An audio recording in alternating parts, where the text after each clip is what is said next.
Hi, this is me, Sandy, and my wonderful hot man, Sheldon. And today we are gonna be doing a Q&A. That was cringe, right? I don't know, it doesn't really matter. Okay, fine. Okay. I've never done a Q&A with you. I've done a Q&A last year by myself, and I feel like time has evolved. It'd be a good idea to answer some of your guys' questions, so let's dive in. Okay, let's start off with a very basic one. How did we start dating? Ooh, can I tell a story? Yeah. Okay. I feel like we've gone to this so many times. No, you haven't. Okay. So, we met like 5 years ago, whatever. And then at the time, I was in a relationship and Sandy was in a relationship. No, I was single. Oh, okay, fine. You were single. You were and in I was a in a relationship. And then we were just friends. I think Sandy viewed me as like a little brother. Little brother or whatever. But short little brother. Yes. Short kings. Anyway. Short kings. Yeah. 3 years go by, whatever, and it's Mike's birthday, and I'm single, she's single, and so we happen to that night. The next day, I hear all this stuff like, oh my god, Sheldon was so weird. From like, I hear all this gossip from like, a lot of shit. A year later, I'll never see this girl again. But then we met up again during COVID, lived together in Vancouver. Had no intentions like doing anything. But like, literally, I think he was seeing another girl when he moved to Vancouver. He was like so excited to meet this girl. But literally the first week, sparks will fly. No. Yes, it did! No, my pussy power was just too strong. Sparks will fly. That was a start, and we kept hooking up and eventually started dating. Yeah. How did you guys move past the friend stage? Ooh, you share this one. It actually took a really, really long time. I think both of us were very independent in terms of like, I didn't want to ruin the friendship, nor did I want to like jump into a relationship for the sake of because we were hooking up for so long. So I think the moment where we truly started developing feelings for each other was probably when you left Vancouver. We basically found a lot of similar interests with each other that we could be more than hooking up. Yes. Yeah. What's the height difference between you and Sheldon? Alright, sit up straight. I think I have a longer torso than you. I look like a midget now. No. It's this is not actually. Yeah, like if we stand, it's different. But. Oh my god, this is so. But if we stand, it's different. Wait, babe, are you like sit up? Yeah, I am. Okay, yeah. There you go. Yeah, that's about it. Oh, you don't even realize it in 2 years. So our height difference is I'm 5'9", you're 5'6".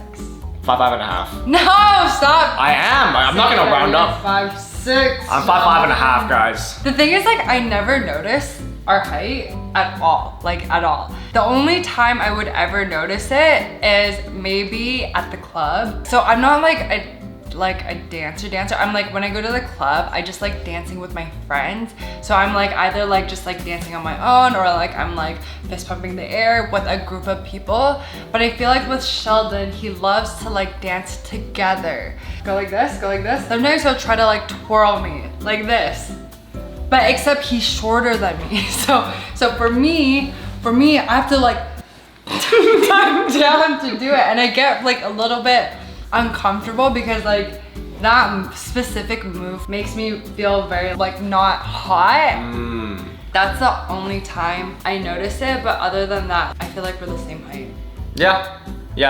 I think one thing, because being a shorter guy, is I don't ever notice height.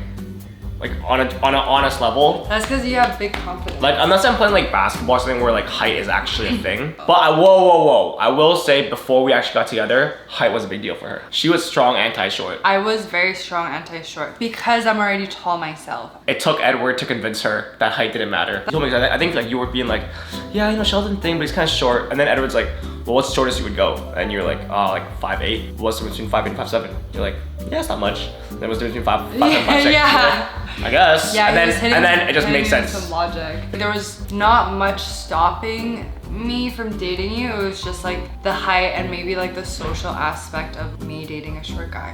What is one thing that he does that annoys you the most? Honestly, like you have grown so much.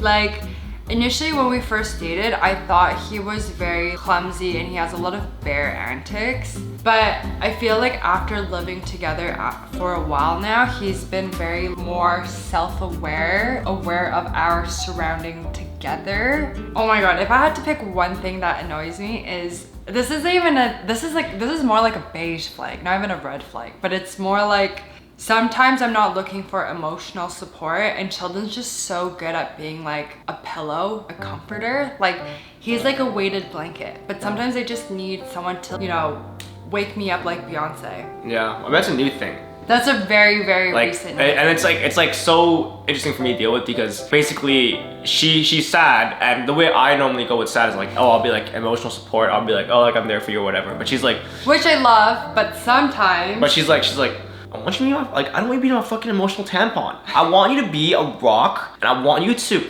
motivate me in ways that will get me back up. I want you to be like, motivate me in ways that will get me back up and going. And I'll be like, so it's just very hard for me to manage because I have to manage between either being Mr. solution-oriented, like logic kind of guy, or manage between being like Mr. Soft emotional support. Yeah, and that's really on me though, because that's just me setting expectations depending on my mood and state in that moment. But I think that historically I have quite a pillow. Mwah. Is there anything that I annoy you? Anything you do that annoys me? Not really, to be honest. I don't think anything you do that annoys me. Except maybe like, I mean, that. But I also understand that I just gotta be patient. It's a tough thing for a lot of people to communicate when they're in a very emotional state, what kind of support they want. But it's challenging. This next question is a really good segue. How do you handle conflict? Do you guys talk about it right away, or do you guys give each other some time? So for me, obviously, I want to like, you know, I want the solution right away, but sometimes because I'm in a mood, I'd be like, don't talk to me, like just, and then the other day she's like, just go. And I'm like, okay, and I play basketball. And I was like so mad. I was so mad. But at the same time, I was really trying to talk myself out of it. Like, Sandy, to be fair, you did tell him to leave. Like, and by the way, this was a case of exactly that. Like basically she was upset. I gave her emotional support, but then she denied the emotional support. So then I was like, I don't know what to do. Yeah, but no means yes. And then she's like, just play basketball. I'm like, okay. So in terms of conflict, I would ideally like to solve it right away, and I think you do too. Yeah. But sometimes it just doesn't really flow so perfectly. I normally feel pretty level-headed, and like I feel like I want to solve things right away. But I think, I mean, the other day I was telling you that the motto is, no, I don't want to go to bed mad at you. I don't want you to go to bed mad at me. Yeah, I think actually with that specific conflict, it ended up making you more upset than me. Yeah, because Neo, I don't want to go to bed mad at you.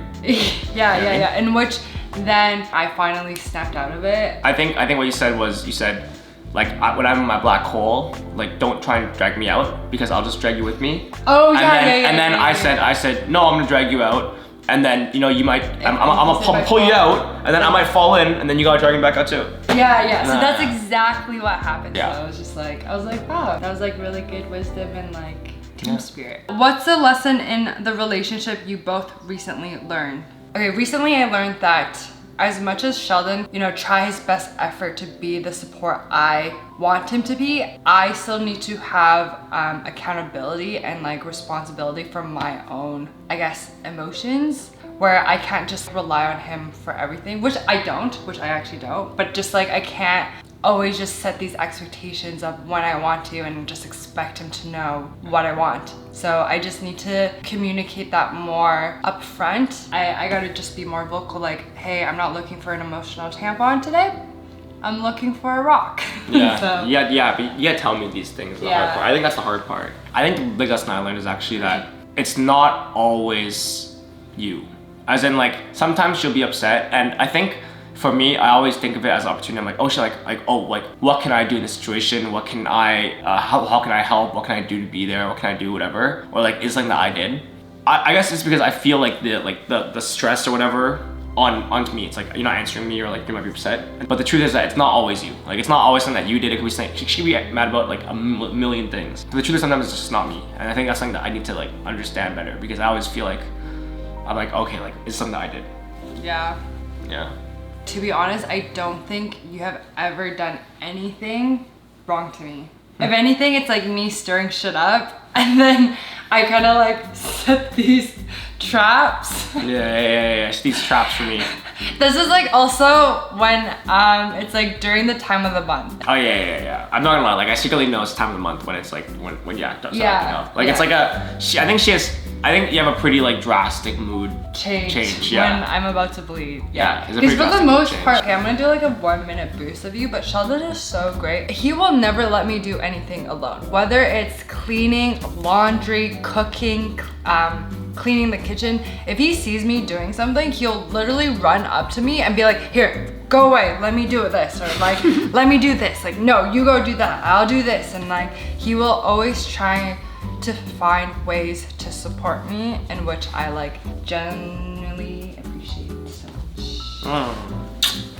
So yeah, we actually don't have very much conflict. And I think to this day, we've been dating for almost 2 years. 2 years now, and I think to this day we still actually haven't fought. Never fought. Yeah, we've never expressed Anger towards one another. Yeah, exactly. Yeah. Next question. What is our first date story? Is it a Vancouver date? I honestly don't even know what is considered a date, because there's so many times where like Sheldon's like, yo, let's go on a date, and then like we'd split 50-50 on everything, and I'm just like, this one time we kind of had a break where Sheldon wanted to do his own thing. We came back together and Sheldon's like, hey Sandy, like I actually want to be more exclusive with you. Let me take you on a date tomorrow. And I'm like, oh shit. So our date was basically going downtown by the SkyTrain, so transportation. In my head, I'm like, oh, he's probably gonna get dinner, so I don't mind paying for the small things. So I got transportation, and then as the day went on, it was like lunch and dinner. I was like, oh, maybe he's gonna pay for dinner. So I was like, okay, I got lunch, and then it's like, oh, we're gonna get snacks, and then I paid for snacks as well. Because in my head, I'm like, oh, he's gonna be paying for dinner, so I try to pay somewhere else. By the end of the day, I actually ended up spending more than him. And then in my head, I was just like a little like jaded. I'm just like, how could this guy tell me that he's ready to be exclusive with me, and then like wants to take me on a date, but I ended up paying more. And then he actually thought he paid more than me. And then I was like, no, bro, you really didn't. I'm like, And then we did the math. yeah, and we had to like pull out the receipts too. And I'm like, bro, are you serious right now? Like, but even then, like that was really early on. We were splitting 50-50 until one day I was like, yo, if I get married to you, are you expecting me to split baby formula with you? I need to know now, because I have a certain expectation that whoever I'm dating, if they're making more than me, they better be chipping in this much, XYZ, blah, blah, blah, blah, blah. So that was a good talk. And ever since then, like Sheldon has been an improved man. He's taking me to Tulum. That was a big birthday. thing. I also don't think I'm cheap. I'm just like, there's certain aspects in my life where I think that it's okay to split. I just don't view a relationship as you can split 50-50. It's not necessarily a bad thing. When I was booking the Tulum ticket, like my heart was like, buy her the ticket for Tulum. But my head was like, you really gonna do it, bro? You really gonna do it and buy a girl a flight ticket? She can afford her own ticket. But my heart was like, you should do it for her. You'd love her. And then yeah. So it actually does take like a conscious effort to like kind of combat that. But I do think that now I'm like, I do feel a lot more like, I feel a lot more comfortable. But I do want to point one thing, because like in my head, a lot of times, if she wants to be there with you, she'll be willing to pay the money as well. Oh yes, that is exactly what I was gonna say. Good on you for being able to do that for so long. And like, you're lucky that I was also down to do the 50-50, because I do also know a lot of good guys who spends so much money on girls, and they were just there for the experience. The girls just there to like suck them dry. Yeah. I do, and I gotta say, I used to be one of those type of girls too at one point, and I think I would be the same thing. I'll be the same way if I was like a girl and like a guy was want to pay for everything. I'd be like, take me to Michelin. If that's like an interesting topic, we could do another video on that in terms of finance, because I do feel like we are in a very good area now. So. Do you and Sheldon talk about marriage? Yes. Yeah, we like joke about it. I mean, I actually knew I wanted to like, I knew I was down to marry you when I started dating you. Nice. Well, that's alright. Personally, now, I won't date a girl unless I see her as marriage potential. And like it has to be like I see it very clear, like there's a high chance. Otherwise, there's no point in wasting my time dating someone. I agree. I think I'm the exact same, except I think I'm definitely more on the cautious side. As much as I'm dating you now and I do see you as a potential partner, I do have my worries from my past experience. I just like don't want to jump into that territory so soon. But yeah, we do talk about it, and I don't think it's nothing's like materialized as serious. It's just like for fun, like, oh, like, we're going to get married. Like, both of us don't have marriage in like the near future anyway. Yeah. Last question. Any challenges during sexy time due to height difference? Well, that's a fun one. Initially, yes, but now I don't really see an issue. Yeah. Like before, I just like know that with taller people, there's certain positions that are a bit more challenging for me. Like, for example, I'll be doing like the... Oh my god, TMI. Okay, I'll be doing the puppy thing. And then like, I'll need to tiptoe, for example, right? But this is the first time, I remember you telling the stories to our friends. Yeah, and yo, like dude, you have no idea how exhausting it is to tiptoe. Like I'm like, yo, like my calves are like, yo, don't stop doing this, bro. There's other people you can do this with. Don't pick someone who's this tall. But yeah, so it was quite challenging for me. You never realized, I don't think you ever realized this. No, but I definitely felt it in different positions though. And I think because luckily we were both so like open and chill people, I think one night I was just like, yo, let's just practice this. And then ever since then, like, it's been great. Yeah, we found our flow and it's been really, really good. I think the most important thing is that communication session, because it was like, I think as a guy, like once it's going, you're always like, oh, like I want to perform and like I want to be a beast or whatever. But like that one session of like, hey, let's just like see without like an objective here, just to like see how we enjoy or like how things fit in these different positions. And we found a way that works for us. Comment down below if there's any other questions that you are curious about. Yeah, maybe we'll make a part 2. That is all for today. If you guys enjoyed it, then follow Sandy. Click here to watch Sheldon Meet My Dad for the first time, or click here to watch something that YouTube thinks you'll like.